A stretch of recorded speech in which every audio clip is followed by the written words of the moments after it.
ja uurima siis matkaautode ehituse kohta, aga palun, Siim, nüüd tuleb meile Siim Tisler siia lavale camping-vannist, otsige nad ka Instagramist üles ja Siim hakkab nüüd kohe rääkimagi, mida on vaja teada siis nii-öelda matkaauto ehitamise kohta. Siim, palun, lava on sinu.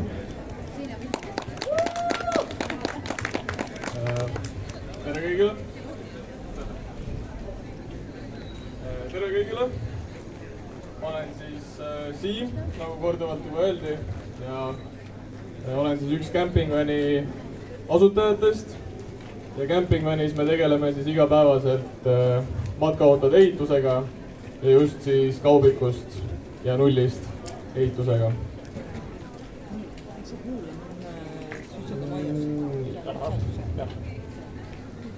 Ja täna ma siis räägin, millele võiks mõelda enne, kui üks kaubik iseendale valmis ehitada, mis punktid läbi käia.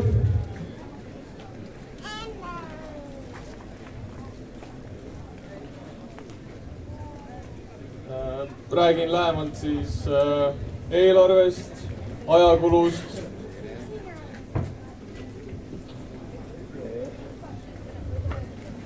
tehnikast ja kõigest, mis sinna juurde kuulub. Ja ma küsiks kohe siit rahvalt, kas keegi on ehitanud endale matkaauto, et tõsta käed üles. Mitte keegi ei ole ehitanud, väga hea. Siis on õigesse kohta.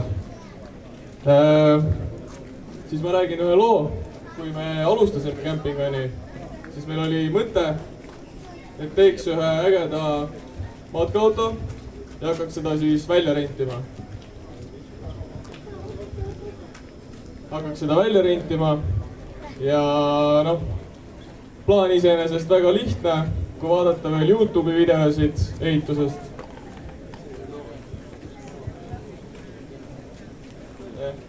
Kui vaadata veel YouTube'i videosid ehitusest, siis läheb aeg umbes 20 minutit. Ja küll videod on natuke kiirendatud, võib-olla läheb paar tundi. Mu kolleeg siis Raim ütles sellise lause.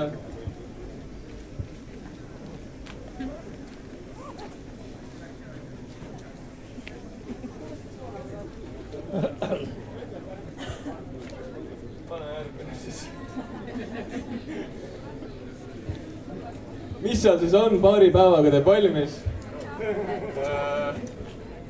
Ja küll, mina olin natuke pessimistlikum, ütlesin, et teeme siis 3 nädalavahetust. Esimene nädalavahetus seinad, teine nädalavahetus mööbel ja siis on tehnika.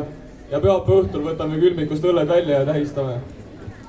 Noh, muidugi reaalsus oli siis see, et läks aega 3 kuud. Väga palju nädalavahetusi, väga palju pikki õhtuid pärast tööpäeva. Ja oleks läinud veelgi kauem, kui mu isa poleks öelnud, et minge ma õuelt minema.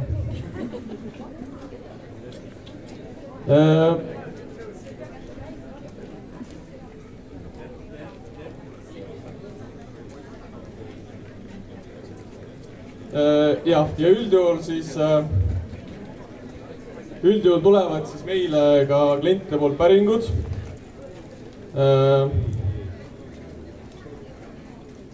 Tulevad päringud ja üldjuhul on need väga siuksed eestlaslikud ja väga tagasihoidlikud.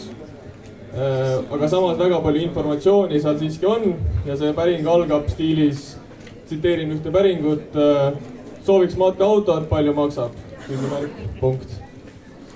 Ja kuigi iseenesest küsimus on väga aus ja väljendab väga hästi kliendi soove, siis üldjuhul on see protsess pisut pikem, asju ja detaile on rohkem. Ja siis üldjuhul me läheme nendega täpselt samasugusele reisile või käime täpsemad asjad läbi, millest ma täna räägin. Ja siis selle asja lõpuks on nii meil pilt selge kui ka kliendil pilt selge, mis ta siis lõpuks soovib oma kaubikusse teha. Ja sama võiks ka siis üleüldse läbi käia, et oleks ka endal siis pilt selge, kui ise hakkad ehitama, mida sa siis oma kaubikusse täpselt vajad, mida soovid ja mida saad teha. Ja esimene asi, millest siis alustame, esimene punkt, kõige tähtsam punkt, mida on üldse tarvis saavutada. Et väga lihtne on võtta kuskilt mingi pilt ja öelda, et see on äge kaubik ja hakata seda tegema. Noh, tegemisel pool on raskem, aga see mõte nagu kiiresti paika saada on lihtne. Ja siis ütleme pärast võib avastada, et okei, mulle tegelikult ei meeldigi see, jube ebamugav on kasutada, nii edasi. Ja tasub siis küsida endalt küsimusi, mis plaanid matkaautaga on. Kas ma plaanin minna pikemale reisile ala Euroopasse kuudeks, käin ainult nädalavahetusel, käin kalal, mis ma täpselt soovin selle autoga teha. Kas ma käin üksi, kaaslasega või mul on kogu pere, kas mul on vaja 2 kohta, 4 kohta, kõigile magamiskohti. Tahan ma olla täielikult off-grid, 5 päeva metsas ilma millegita või on mul karavani platsis kogu aeg pistiks avas.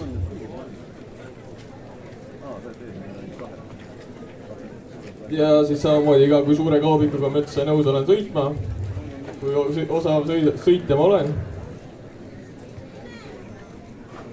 Ja nii edasi, et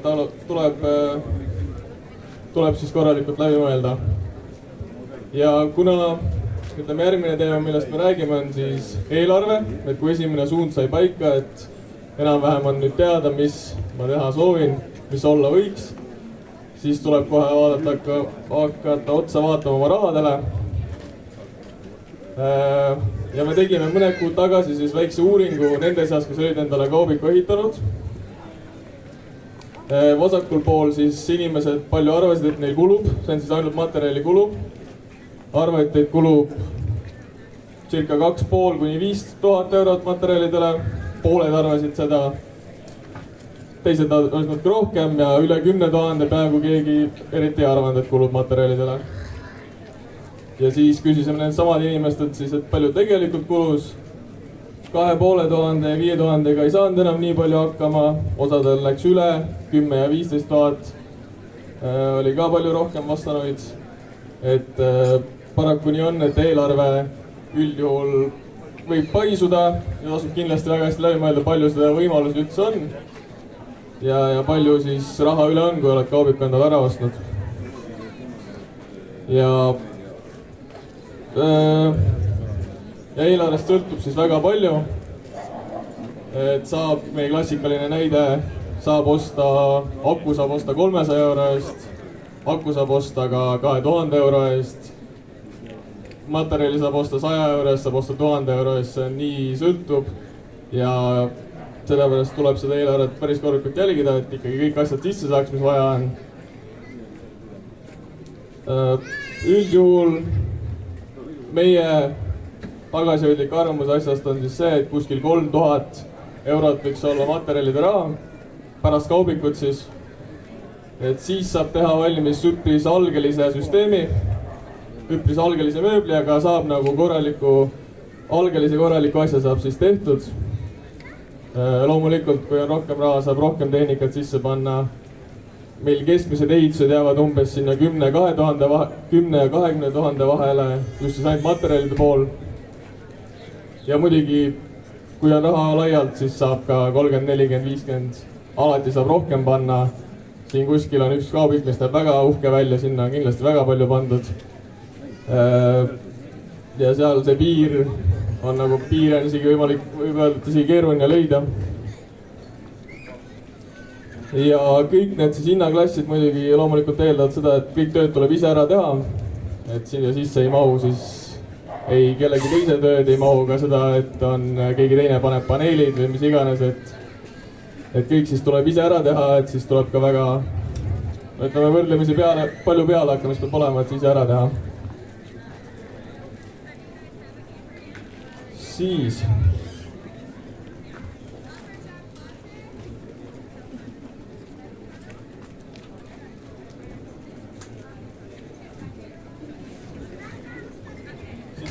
Siis kui esimene suund sai paika ja ütleme, et eelarves on ka mingisugune number välja mõeldud, vaadata tema võimalused üle, siis peaks korralikult otsa vaatama ja mõtlema just sellele, palju mul endal aega, viitsimist, tahtmist on, et see asi ise valmis ehitada.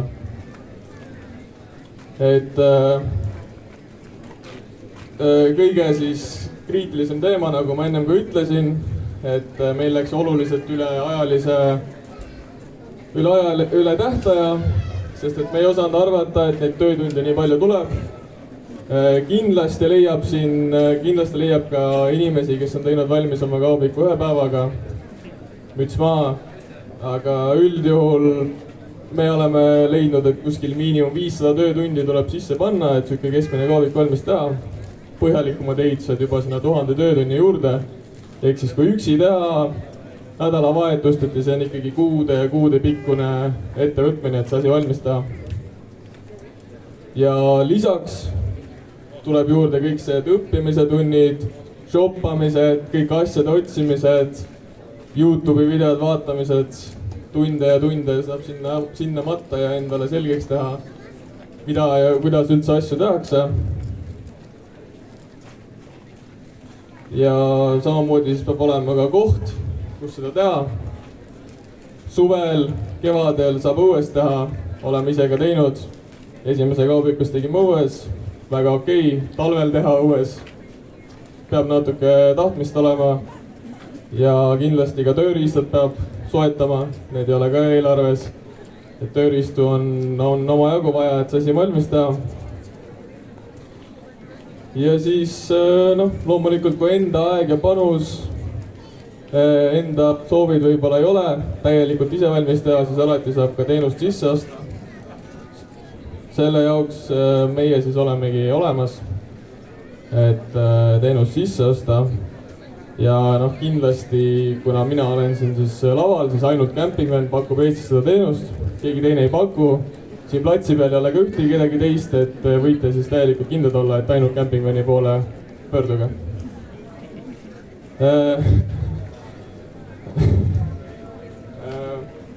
Ja me panime siis kirja mõned vajalikud tööriistad, mis võiks olla, et see asi üldse valmis teha. Vasakul pool siis akutrell, tittsaag, mõõdulint, nurgik, doosipreesik, ketas, saag, pitskruid, padrunid, komplekt, silikoni, püstol. Võin öelda, et meil esimese kaubiku puhul olid olemas ainult esimesed 3. Hindasime üle oma võimeid ja ülejäänud asjad laenas siis meile minu kallis isa. Ja kõik muud isad olid tal ka olemas ja me saime siis oma kaubikus väga hästi selle asja saime ikkagist teha, tööriistad olid lõpuks olemas meil. Kui endal üks võimalus ei ole, et lähedased aitavad, siis enamjaolt need asjad võiks olla olemas, et siis normaalselt ja viisakalt teha ja et asjad siis püsiksid ka.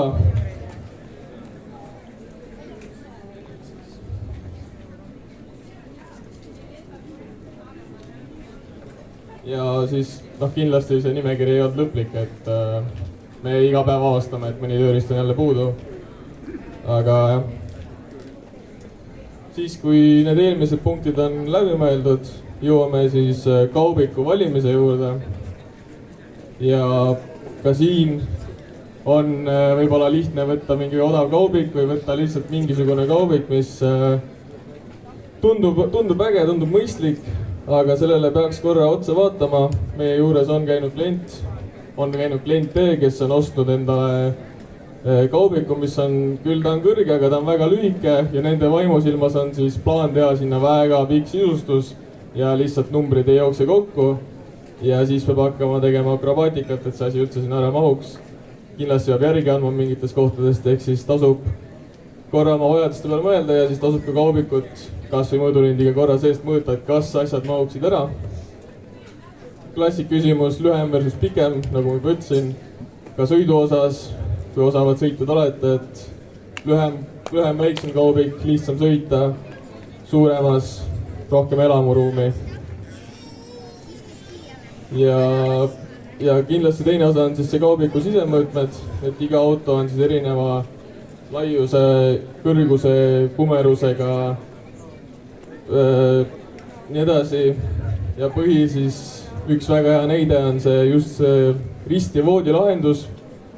Et Jumper, Ducato, Boxer baasil autodesse saab teha ikkagist üpris normaalse pikkusega ristivoodi. Kui on soov seda teha, siis eriti pikematel inimestel nagu mina, mul oleks väga hea. A la Sprinter, Master masinad, sinna mahub ainult kuskil 180 cm voodiristi. ehk siis see piirab kohe oluliselt võimalusi, kui sa oled pikem inimene, sa tahad pikemat voodit, sa pead tegema voodi siis kas lahti käivaks või koguni autoga piki ja seda elamuruumi siis ära kaotama. Et kindlasti tasub seda sisemõõtmeid arvesse võtta, noh muidugi igal autol on oma sõidumugavuse eelised. Sprinteriga oluliselt mugavam sõita, 100%. Ja näiteks ka Jumperi Ducato autodel on katused laiemad, ehk siis saab teoreetiliselt vähemalt saab ka paneele rohkem sinna panna või luuke või mis iganes asju katusel tahta panna, on ruumi rohkem. Ka ehitada sisse on pisut kergem, kuna kõik on natuke rohkem kandilisem, probleeme pisut vähem. Ja siis kindlasti auto valimisel veel, mida soovitame arvesse võtta, on üleüldine seisukord. Et auto siiski oleks töökorras ja ei roostetaks, oleks normaalne, et kuna see aeg ja panus, mis sinna taha kaubaruumi sisse panna, on päris suur, siis kuigi seda sisu saab ringi tõsta vajadusel, on see päris pikk protsess ja see on korralik ettevõtmine, ehk siis pigem sellepärast ei tahaks nagu seda tegema hakata, et nüüd kaubik suri ära, et nüüd mul on matkaauto maas, et ideaalis võiks ikkagist valida normaalsem auto. Me oleme mõlemaid oma kaubikud, mis me endale tegime, saime kõvasti remontida, sest et noh, raha oli vähe, võtsime odava variandi. Kokkuvõttes see kulu läks ikkagist päris suureks, sest ühel oli sidur läbi ja teisel oli mingid muud probleemid ja tööga asjad maksavad päris palju. Eks tasub kindlasti hoolega valida.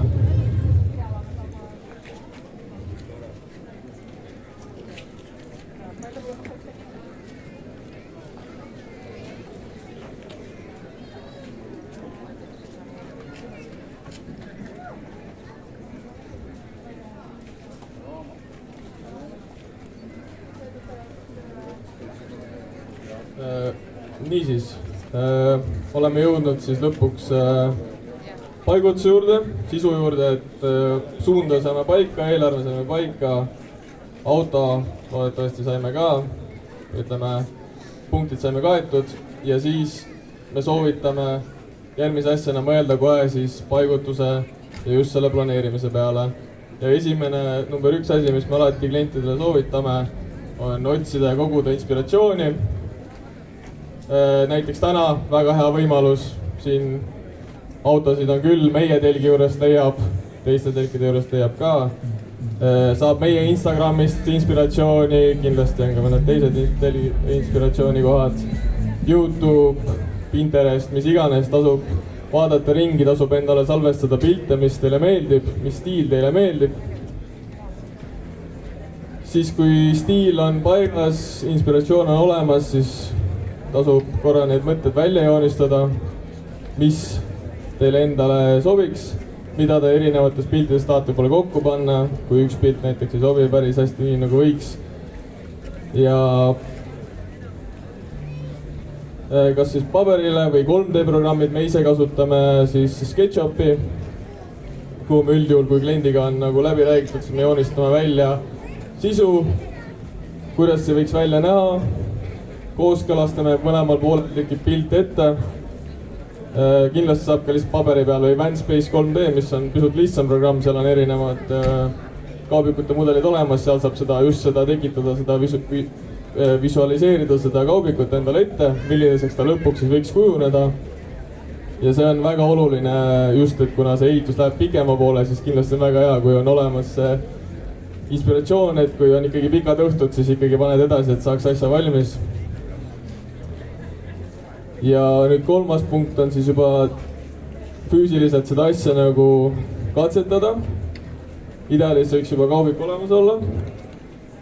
Aga üldjuhul meie siis, kui kaubik on olemas, siis me teibime selle paigutuse siis ka põrandale, võtame õiged mõõdud, teibime põrandale, vajadusel ehitame papist mingid kabinetid, mööblit, et tekiks see tunnetus. Ma ei tea, kui on olemas mõned seadmed, külmikud, midagi saab neid paika tõsta, et just seda tunnetust ja just leida neid kitsaskohti, et kui ikkagist paberi peal tundub võib-olla 45 senti vahekäigu jaoks täitsa okei, teibid selle asja maha, hakkad seal kuidagi kõndima ja saad aru, et see päris nii ei toimi, on vaja ringi teha. ja kindlasti on neid kapi ja kuidas asjad mugavalt võiksid käia, et seda visualiseerida seda asja ette, et võimalikult vähe peaks pärast ringi tegema. Iseenesest mõistlik.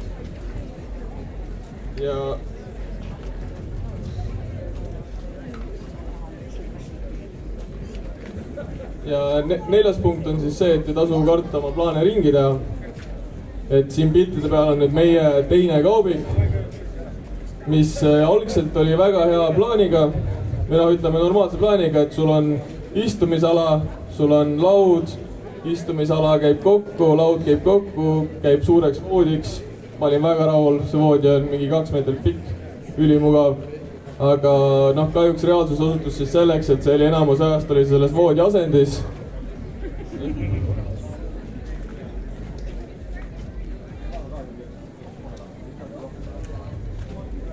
Enamus ajast oli see selles voodi asendis, sest et jõle tüüt oli seda lauda kokku panna. Ja me veel tegime siis siia pinkide sisse ka panipaigad, samamoodi absoluutselt saab ruumi ära kasutada. Aga kuna siin peal olid madratsid, laud oli suur, sinna ei saanud väga hästi ligi, see oli suhteliselt, tagantjärgi oli see suhteliselt rumal idee niimoodi teha. Ja ma oleks pidanud seda nagu läbi mängima, aru saama ja oma siis disaini muutma, aga me läksime lihtsalt lõpuni ära, et saaks valmis ja saaks juba tegutsema hakata. Et kindlasti oleks võinud teha siia ülesse mingeid kappe, pinkidesse mingeid sahtleid, see lauasüsteemid oleks saanud mugavamaks teha, et me olime lihtsalt liiga kinni selles mõttes, et sul peab olema kindlasti siuke asi. Ja pärast see väga hästi ei mänginud välja kahjuks.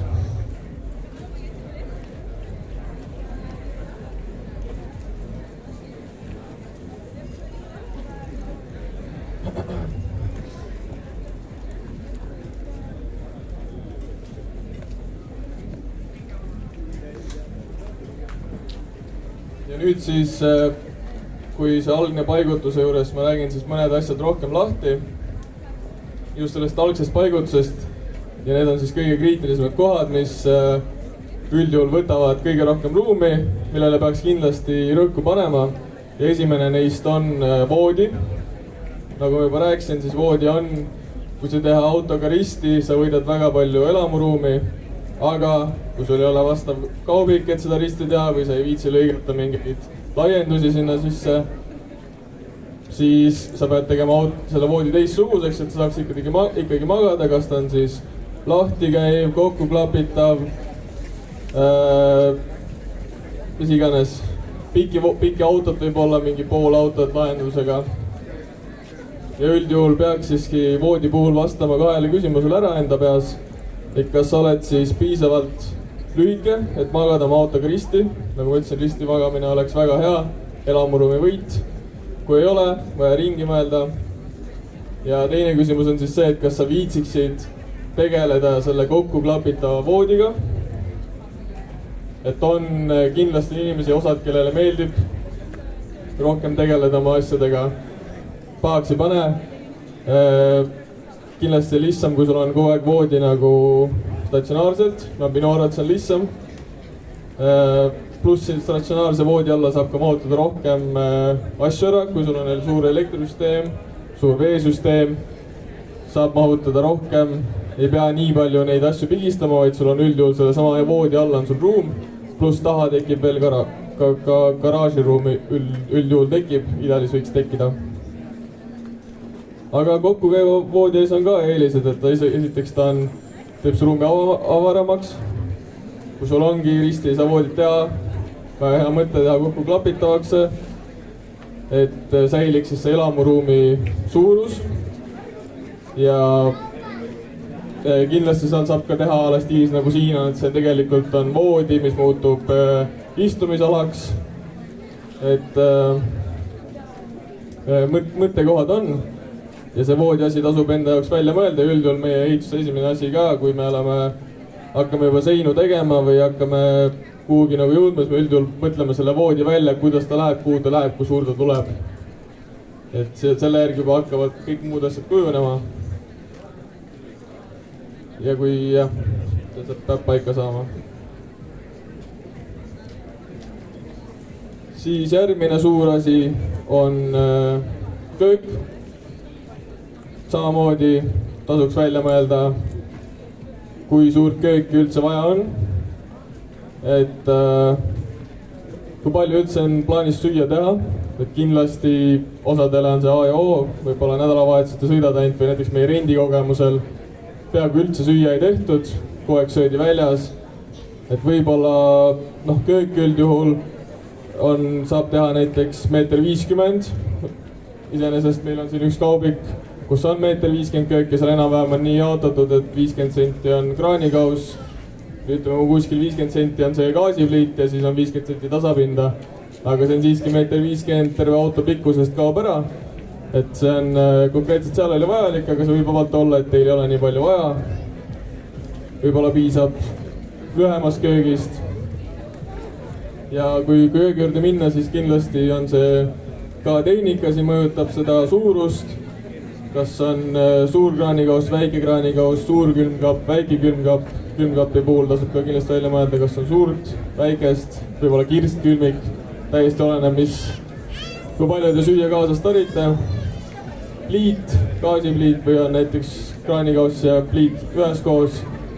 Et kõik nendele tasub mõelda ja siis lõpuks võiks siis selguda see köögi suurus ja sellest siis tulenevalt juba saab seda ka paigutama hakata. Näiteks kas siis paigutada see täiesti nii-öelda tuppa, et kui küljeoksest vaadata, siis ta on toas või ta on küljeokse juures või ta on koguni välja tõmmatav mingite siinide peal.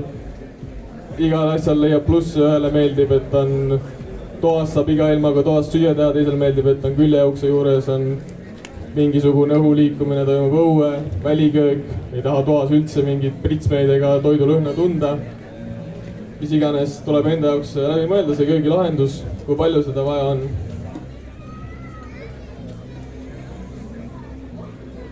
Siis pärast kööki tuleb WC ja dušš, ka jätkuvalt siis väga suur ruumivõtja paigutuse juures. Plussid kindlasti see, et võimaldab ennast pesta, kergendada, üldjuhul kas sul on duširuum ja seal sees on WC või sul on mis iganes muu lahendus, aga see on üldjuhul sul ikkagi statsionaarne. Aga paraku ta võtab siis ära suure osa eluruumist ja kõige suurem probleem on see, et ta võtab just siis kaabiku laiusesse ruumi ära, et üldjuhul me oleme saanud teha teda ütleme kuskil 60 senti, aga tegelikult ta võiks olla oluliselt laiem, et saaks normaalselt seal sees ikkagist olla, aga ta võiks olla pikem. Mida rohkem ruumi sul on, seda rohkem inimesed ennast tunned, et väga väike dušš on ikkagi väga klaustrofoobiline. Aga jah, et selle vajalikkust tasub üldse kaaluda enda jaoks. Kas on vaja käia, võib-olla piisab täiesti vabalt ka välidušist. Et siin keegi oli, kellel oli dušš tehtud, aga ütles, et ta kasutab enamjaolt ainult välidušši. Pisut on natuke ruumi raiskamine on ju, eriti kuna see on nii suur tükk. Pluss seda on ka päris keeruline teha, see peab väga veekindlaks saama, see on ehituse poolest üpris raske asi. Aga kui seda on vaja, siis seda on vaja, et see tasub enda jaoks läbi mõelda. Ja kindlasti nagu ma juba rääkisin, seda võib muutuda riidekapiks, et siis surfarid saavad öelda, et see nii ongi mõeldud, et sinna lähevad ka lüpsod. Ja üldjuhul siis dušš tähendab ka kohe seda, et sul võiks olla soe vesi, ehk siis sa pead kohe ka mõtlema boileri peale. Võib-olla muidu piisab mingistest kanistrite asjadest, aga üldjuhul peaks olema siis boileriga suuremad veepaagid ja kõik, et oleks see vesi kaasas, et seda päriselt siis kasutada. Nii, ja siis veel just selle paigutuse poolest mõned tähtsad detailid, millele võiks mõelda. Kindlasti panipaigad, panipaiku ei ole kunagi liiga palju. Mida rohkem ruumi ära kasutad, seda parem on. Me alati proovime võimalikult palju igast nurkasid ja kohti ära kasutada, kus saab, kus see vähegi mõistlik on, ajaliselt mõistlik proovime ära kasutada. Tekitada sinna mingisugused kohad, kuhu asju panna. Siis pärast panipaiku kindlasti võiks mõelda pisut seinte taha ja see on siis soojustus ja mürasummutus. Et see on väga hell teema, sellel on väga palju erinevaid arvamusi, aga ütleme, kõike seda sisu saab teoreetiliselt veel pärast muuta. Siis soojustust ja mürasummutust on pisut keerulisem muuta, kuna seinad on juba kinni. Eks tasub mõelda, palju seda soov on, kas mürasummutuse soov on ja see siis nagu enne siis ära teha. Seega arvestada oma eelarvetesse ja nii edasi. Et soojustuse puhul üldjuhul me kasutame Armaflexi materjali. Mürasummutuse puhul üldjuhul soovitame alati oma klientidele, sest see sõidumugavuse vahe on koheselt märgatav. Jah, ta on pisut lisab eelarvele juurde, pisut lisab ka kaalu juurde, aga see vaikus tekib nagu hetkega ja see sõidumugavus läheb oluliselt paremaks. Ehk siis me kindlasti soovitame. Siis kindlasti mõelda ka istumisaladele, just need pingid, laud, võib-olla kui tahta veel matkaautoks ümber registreerida pärast, siis kindlasti, tõenäoliselt tahategi, siis kindlasti peab olema vähemalt mingisugune pingilaadne toode, et Maanteeametis siis öeldakse, et teil on olemas vajalikud asjad. Ja ma mõtlen siin siis kindlasti just nagu ilma turvavööta kohti, et kui keegi tahab endale päriselt istmeid juurde lisada, istekohti, siis nende jaoks on ainult teatud firmad, et me siin mingit jama ei aja. Ja siis kindlasti peaks arvestama veel ruumi igasugustele süsteemidele. Et siin pilt on küll natuke ägune, aga on näha, kuidas üks klient jättis meile väga vähe ruumi. Ta ise elektrisüsteemi teha ei tahtnud, aga jättis meile siis sihukese väikse nukakese, kuhu kõik oma asjad ära panna. Me saime küll hakkama, aga see on korralik pigistamine.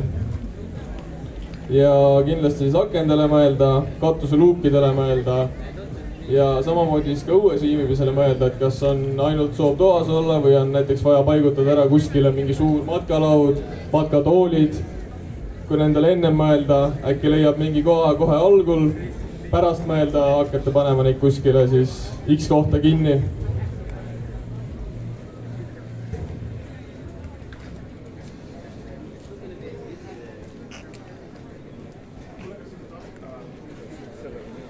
Siis, kui paigutus, sest peamised asjad said läbi räägitud, siis jõuame tehnika ja süsteemideni. Ja see on üldiselt ka siis viimane asi, millele peaks mõtlema. Ja kahjuks on see ka kõige kallim osa, üldjuhul on see ehitus kõige kallim osa, eriti kui me räägime elektrist, küttest, jahutusest. See summa võib suureneda päris kiiresti, et siin on vaja ka läbi mõelda. Aga üldjuhul ma puudutangi täna elektrisüsteemi, kütte- ja jahutussüsteemi ja siis veesüsteemi. 3 põhilist, üldjuhul mingis formaadis need alati tulevad igasse matkaautosse ja neid saab siis vastavalt vajadusele, vastavalt võimalustele siis kas võimsamaks teha, väiksemaks, mis iganes.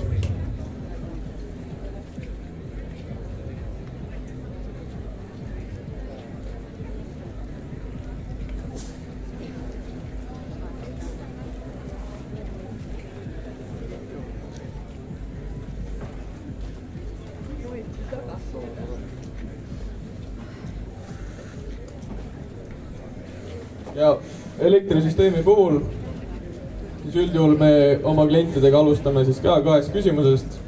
Esiteks, kui suur võiks olla siis kliendi matkaautos igapäevane voolutarbimine. Et see on küll pisut keeruline küsimus algul küsida, sest et see eeldab seda, et on teada, mis seadmed sinna sisse tulevad. Aga tihtipeale ei ole kohe teada see, aga seda saab nagu kas või puusalt pool parkida. Et võtta, ma ei tea, külmik ja võtta Maxvan, äkki tuleb konditsioneer, mis iganes asjad sinna tulevad ja võtta siis mitu amprit need tarbivad ja mitu tundi päevas töötavad. Need korrutada kokku ja jõuda siis numbrini, jõuda siis ampertundideni. Liita kõik kokku ja jõuda siis päevase voolu tarbimiseni. Näiteks Maxvan tarbib, ma ei tea, oletame 10 amprit, käib 2 tundi päevas, see tähendab, et tema siis päevane voolu tarbimine on 20 ampertundi. Valgustid tarbivad 5 amprit, käivad 10 tundi, nendel on siis 50 ampertundi. Liita see kokku, saadi teada, et siis päevane voolu tarbimine võiks olla siis 70 ampertundi. noh, kindlasti on see arvutus pisut keerulisem, aga umbes nii ta läheb. ja teine küsimus on siis see, et kui pikalt siis oleks soov siis reisil olla, see sai ka varem juba paika. aga kas on siis 2 päeva, 3 päeva, 5 päeva, palju võiks nagu keskmine reis olla ja palju võiks siis hakkama saada oma elektrisüsteemiga, enne kui akud tühjad on, ütleme kõige halvimal juhul. ja siinkohal siis ütleme elektrisüsteemi üldjuhul kõige kallim komponent, akupank, kindlasti mingil kujul ta on. ja siinkohal siis kindlasti on see tähtis väide, et 2 erinevat siis 100 ampertundi akupanka ei ole siis võrdse kasutatava mahuga. et kui näiteks jõuda numbrini, et päevas kulub 50 ampertundi, tahta olla paigal 2 päeva ilma laadimiseta, siis tähendab seda, et akul võiks olla minimaalselt 100 ampertundi kasutatavat mahtu, et siis aku ei saa tühjaks. ja see, et seal peab olema kasutatav maht 100 ampertundi, see ei tähenda seda, et sul on siis üks 100 ampertunnine aku. see ei pruugi seda tähendada. ja akusid on siis erinevaid tüüpe, on pliiakud, on AGM-akud, on liitiumakud. aga kindlasti aku peab olema siis vaba ja aku. et see on väga-väga tähtis, igasugune käivitusaku ei sobi, need ei pea vastu. et leiab kindlasti AGM käivitusakusid, liitium käivitusakusega peab olema just vaba ja aku. A la stiilis, ma ei tea, Victorine aku, mis on liitiumit, neid saab AGM-i kujul. on ka erinevaid teisi brände, aga kindlasti just peab olema see vaba ja aku või leisure inglise keeles. sest et need akud peavad vastu sellele, et sa teda koormad sellise koormusega, nagu matkaauto elamuruumis üldjuhul on. ja siis me tegime väikse võrdluse. näiteks AGM aku 100 ampertundi ja liitium aku 100 ampertundi. mis nende näitajate vahed on? et võib-olla mõned aastad tagasi oli liitium nagu väga-väga kallis ja need numbrid ei jooksnud kuidagi kokku, sest tänapäeval on see juba pisut parem. ja põhiline on siis see just see kasutatav maht, et AGM-i 100 ampertunni aku puhul sa saad ära kasutada vaid 50 ampertundi. sest et kui see aku nii-öelda AGM-i puhul see süsteem töötab nii, et oma voldid kogu aeg kukuvad ja mingi hetk voldid on nii madalad, et su lihtsalt süsteemid ei hakka tööle, ehk siis kuskil 50 saad ära kasutada. liitiumi puhul on see umbes 90, veits kõigub, aga puusalt põhimõtteliselt võib öelda, et sul on vaja 2 AGM akut, et üks liitiumi aku mahud siis nagu võrdseks saada. noh, liitiumitel on ka eluiga suurem. laadimisvool, kui kiiresti sa võid seda laadida, ilma et sa akut kahjustaksid. AGM-ide puhul ikkagist oluliselt väiksem, liitiumitel oluliselt suurem. kaal, väga oluline faktor. AGM peaaegu 10 kilo raskem, eriti kui me läheme nüüd sellest, et sa võtad justkui võrdse kasutatava mahu jaoks, siis sul on vaja 4 AGM-i, näiteks, et saada 2 liitiumit. kaaluvahe on peaaegu 60 kilo, 50 kilo, mis iganes see arvutus on. et päris korralikult see kaal tõuseb ka. meie seal telgi juures saab ka katsuda, meil on seal erinevad akud, saab enda ise käega enda tunda. muidugi hind, absoluutselt, AGM on soodsam, liitium on peaaegu 4 korda kallim, muidugi siin on võetud ka Victorine liitiumaku, mis ongi kallis. liitiumeid leiab ka kindlasti odavamaid. usun, et 100 ampertunnise liitiumaku sa leiab ka kuskil 700 euro eest. ja sellisel puhul see hinnavahe ei ole enam nii suur. et kindlasti meie soovitame liitiumakusid panna. Need tasuvad ära. ja see tasub siis ka enda jaoks läbi mõelda, millist akut siis oma süsteemis kasutada.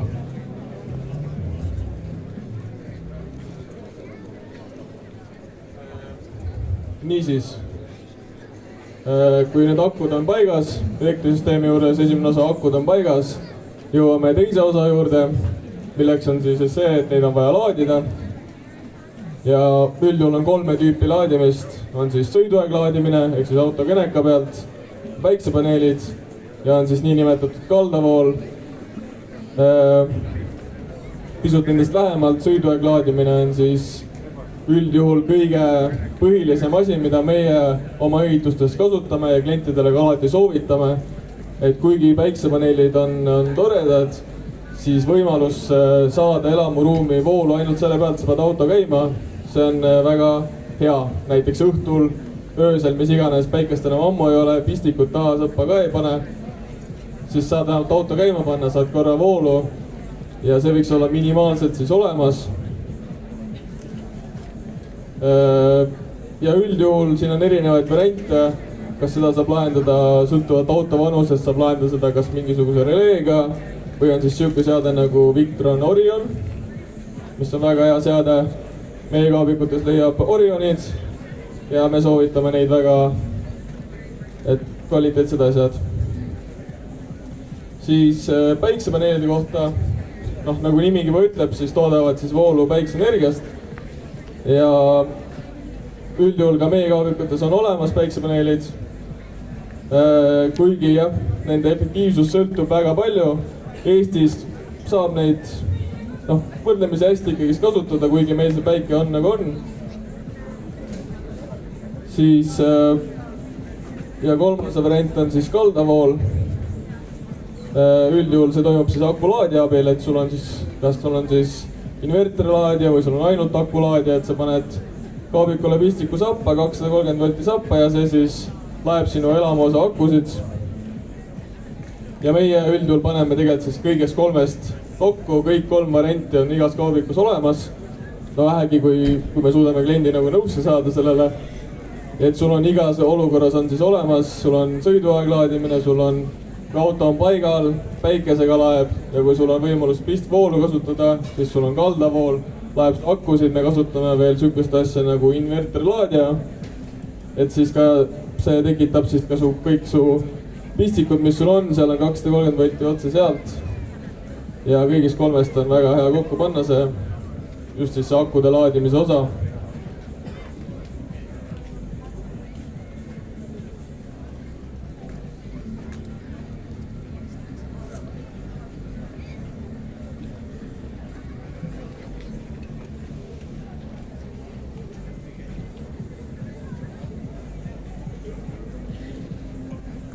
Ja elektrisüsteemi osas siis viimane osa, millele võiks kindlasti ka enne mõelda, on siis inverter. Ja kes veel ei tea, siis inverter on asi, mis siis muudab siis 12 volti või 24 või 48 volti alalisvoolu, muudab 230 volti vahelduvooluks. Ehk siis lihtsamas keeles saad aku peal kasutada oma koduseadmeid, a la föön, läpakalaadjad, kui pole mingeid adaptereid, veekeedukann, mikrolaineahi, mis iganes. Ja inverter siis on ka üldjuhul igas süsteemis ikkagist olemas, mingil kujul ta on. Suur, võimas, väike, mis iganes lahendus on, aga üldjuhul see pannakse.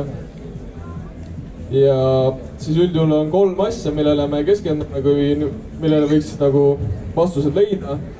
Esimene on inverteri võimsus, et kui võimas ta üldse peab olema. Kas piisab 500 vattist võib-olla, kui ainult läpakad, kas on vaja 2000 vatti, et mingit veekeedukannu tööle saada, mis iganes see lahendus on, sellele tuleks vastus leida. Siis kindlasti peab võtma arvesse ka seda, et sõltuvalt inverterist peab seal olema siis vastav akupank ja ka vastavad siis kilbist kaablid, et näiteks 2000 vatti inverter, kuigi tundub suhteliselt lebo asi, siis tal peaks olema vähemalt 300 ampertundi akupanka. Kuna see voolutarve tal, ütleme, maksimumkoormusel on kuskil 170 amprit, ehk siis ta üritab nagu väga palju teie akkudest korraga kätte saada ja ka vastavalt sellele peab olema akupank suur ja kaablid peavad olema ka jämedad, a la 70 ruutu. Et see kõik see asi toimiks ja oleks korrektne ja teie akud püsiksid elus ja kaablid püsiksid siis mitte põlenuna ja kõik oleks korrektne. Et kui on olemas näiteks ainult plaan 100 ampertundi akut panna, siis 2000 vatti inverterit ei tasu, vähemalt ei tohiks kasutada selle pealt. Muidugi igast asju võib teha, oleme ka näinud igast asju tehtud, aga meie tungivalt seda ei soovita, et see on ohtlik. Ja viimane asi on siis puhas või modifitseeritud siinus inverteri puhul. Põhiline vahe on neil siis hinnavahe. soovitame üldjuhul lihtsalt puhast siinus osta. Võib-olla see hinnavahe on seal olemas, aga puhta siinusega väldite siis seda, et ükskõik mis seadmed ja pistikusse panete, et see ei saa kahjustada, modifitseeritud siinus ta küll simuleerib seda voolu ja see võib samale mingid seadmed sealt pealt töötavad, aga see võib vabalt ka teie seadmeid kahjustada. Võib-olla mingid seadmed ei hakka üldse tööle, ehk siis soovitame kindlasti puhast siinust.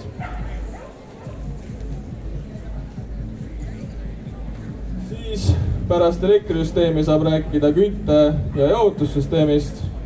Üldjuhul on 3 varianti. Kütte jaoks on siis 2 varianti, õigemini, tegelikult on 3 varianti.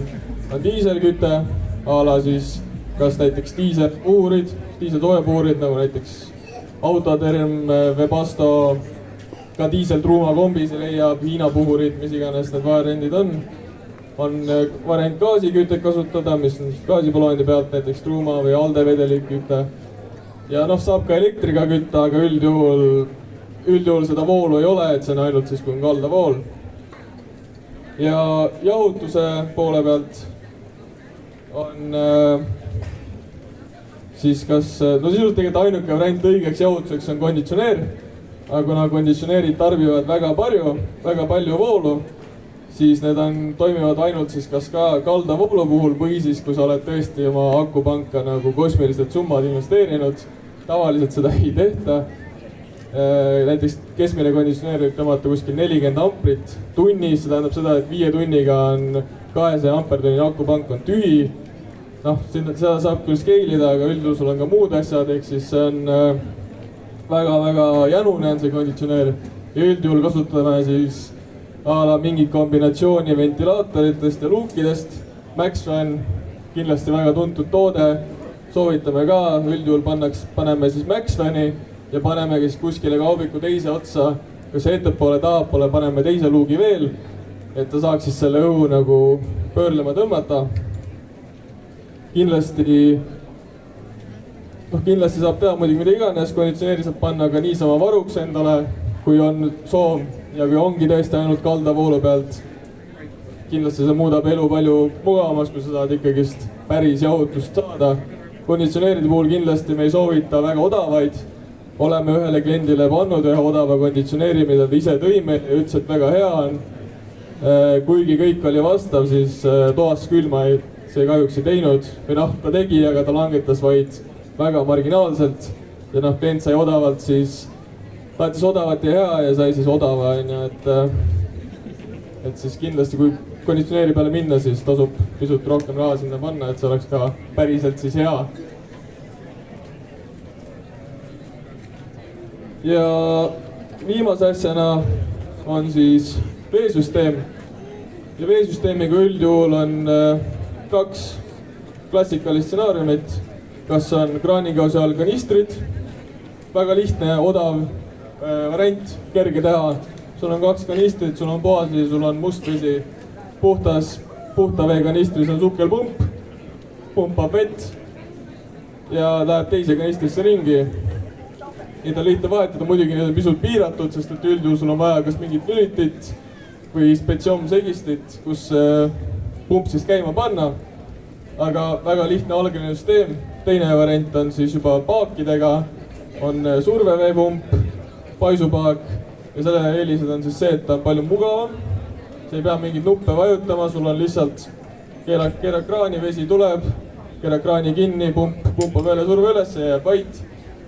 Et ta on kindlasti mugav, ta on kindlasti ka võimekam, sellepärast et sa saad panna palju suurem pumba, saad panna palju rohkem segistet sinna taha, sa saad panna suuremad paagid, on ju, et noh, okei, kanistritel on mingi 30 liitrit seal keskmine kanister, siis paakidel saab minna nii palju, kui sul ruumi on. Ja noh, miinuspool on siis see, et seda on keerukam teha, liikmike rohkem, veeleki kohti on rohkem ja noh, minu isiklikult on veesüsteem kõige vähem meeldib teha, sest et see vesi kaubikus on ikkagi hullult halb ja üldse ei taha neid lekkeid tuvastada. Ja ühesõnaga see on, üks variandid on. Ja siis on ka soojavee, näiteks kui on dušš, siis ilmselt soojavesi võiks olla.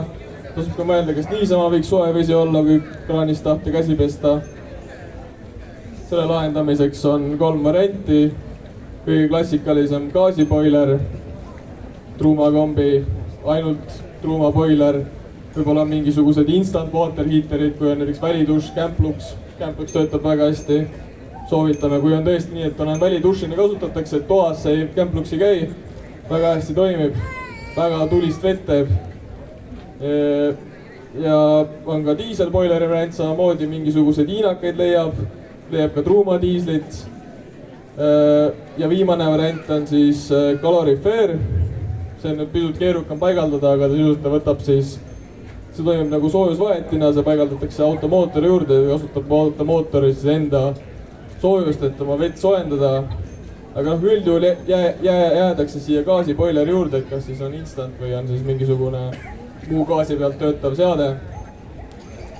Kindlasti see lisab ka eelarve juurde, kui sooja vee peale minna. Aga mugav on samuti. Ja siis lõpuks oleme jõudnud siis lõppu. Ja võtan korra kokku, millest ma siis siin jausin tund aega. Esimene küsimus, mida oli vaja endalt küsida, mida on tarvis saavutada, mis soovid on. Siis teisena võiks paika panna eelarve. Kolmandana võiks korra läbi mõelda, palju sa ise oled ikkagi nõus ehitama, palju sa ise oled nõus panustama, aega, viitsimist, mis iganes. Neljas asi, auto valida, et oleks kvaliteetne, oleks hea, oleks võimalikult suur, oleks mis iganes vajadused teil on, et kõik asjad ära mahuksid. Siis paigutusest rääkisin, voodi, dušš, köök, nendele mõelda. Ja viimane oli siis tehnika valimine, et just see elektri osa, vee osa ja siis kütte osa, et need läbi käia.